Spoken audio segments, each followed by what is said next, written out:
Right. నిన్న supreme court ప్రధాన న్యాయమూర్తి జస్టిస్ గగోయ్ గారు చాలా అద్భుతమైన కామెంట్ చేశాడు. ఆ కామెంటు మనం అందరం అభినందించదగ్గ కామెంట్. ఏమిటంటే, ఒక భక్తుడు సుప్రీంకోర్టులో కేసు వేశాడు. ఏమనంటే, ఎప్పుడో మొఘల్ రాజుల కాలంలో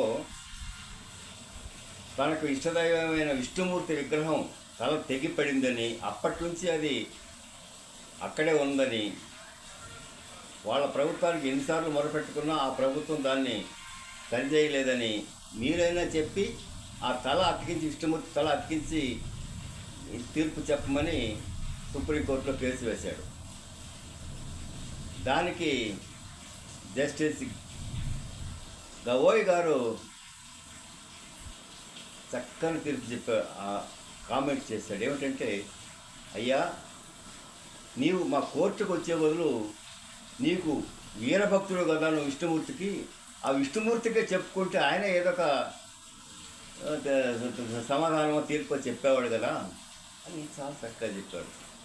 నిజమే, ఎంత అమాయక భక్తుడు ఆ రకంగా కోర్టుకు పోవడం అనేది కూడా అది. ఎందుకంటే రాజుల కాలంలో ఎవడ బలవంతుడో వాడు ఆ విగ్రహాలని కోటలని ఆక్రమించడం ఇవన్నీ దోచుకోవడం జరిగింది.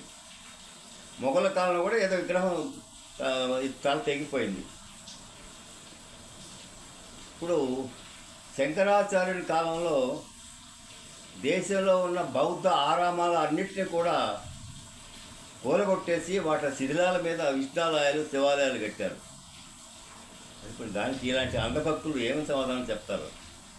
అంతేకాదు, ఈ భక్తుడు సుప్రీంకోర్టుకు పోకుండా ఇంకొకటి చేస్తే బాగుండేది. ఏంటంటే, శివుడిని కనుక అడిగితే, శివ, మా విష్ణుమూర్తి తల తెగిపోయింది, నువ్వేమైనా అతికించే మార్గం చూపిస్తావని శివుడిని కనుక అడిగితే చాలా సమయస్ఫూర్తిగా చక్కగా ఉండేది. ఎందుకంటే శివుడు వినాయకుడు తెగిన తలని ఎక్కడ ఏదో తీసుకొచ్చి అతికించడం జరిగింది. తల అతికించడంలో శివుడు బాగా ఎక్స్పర్ట్. మరి అలాంటి ఎక్స్పర్ట్ శివుడిని అడగకుండా ఈ భక్తుడు సుప్రీంకోర్టు పోవడం కూడా విచారించదగ్గ విషయం. కాబట్టి మిత్రులు ఆలోచించండి. శంకరాచార్య టైంలో బౌద్ధారామాలు, వేలాది బౌద్ధారామాలు కూడగొట్టిన బౌద్ధారామాల కింద ఈరోజు విష్ణాలయాలు, శివాలయాలు ఉన్నాయి. మరి ఇప్పుడు బౌద్ధులు ఆ శివాలయాల, విష్ణాలయాన్ని పడగొట్టి మా బౌద్ధారామాలు తయారు చేయండి అంటే అది ఏమాత్రం సమంజసం? అంతేకాదు మిత్రులారా, అయోధ్య విషయంలో చరిత్రాత్మకమైన బాబ్రీ మసీదును కూలగొట్టి అది రాముని జన్మభూమి అని ఆ రోజు కొంతమంది భక్తులు కోర్టుకు పోయారు కదా.